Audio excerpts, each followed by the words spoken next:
एक सुनसान जंगल के बीचों बीच एक बूढ़ा आदमी एक चमचमाती हुई संदूक उठा लाया था। संदूक पर एक पुरानी भाषा में कुछ लिखा था जिसे वह समझ नहीं पा रहा था। उसने संदूक को खोलने की कोशिश की, लेकिन ताला अजीब ढंग से चमकने लगा। अचानक जंगल में चारों तरफ हवा की तेज सरसराहट सुनाई दी, जैसे कोई अदृश्य शक्ति उस संदूक की रक्षा कर रही हो। बूढ़ा आदमी पीछे हट गया, लेकिन उसकी जिज्ञासा उसे वहीं रोकने लगी। रात होने से पहले वह आदमी अपने घर लौटा और संदूक को छुपा दिया। जैसे ही वह सोने गया, उसे अजीब सपने आने लगे, जिनमें उसे वो संदूक खुलता हुआ दिखाई दिया। सपनों में संदूक के अंदर से एक भयानक काली धुंध निकलकर उसे घेरने लगी।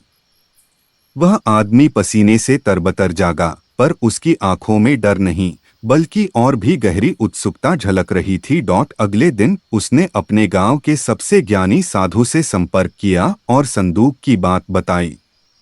साधु ने उसे चेताया कि वह संदूक किसी प्राचीन रहस्य का वाहक हो सकता है, जिसे छेड़ने का अंजाम बेहद खतरनाक हो सकता है।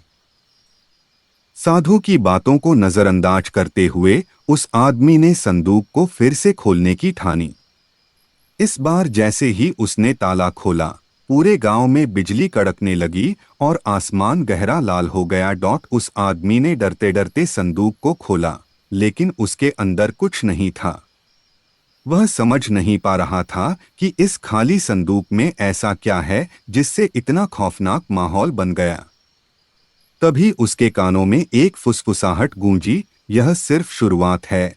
और अचानक वह संदूक गायब हो गया, पीछे छोड़ते हुए एक काले निशान को, जो धीरे धीरे उसके हाथ पर फैलने लगा।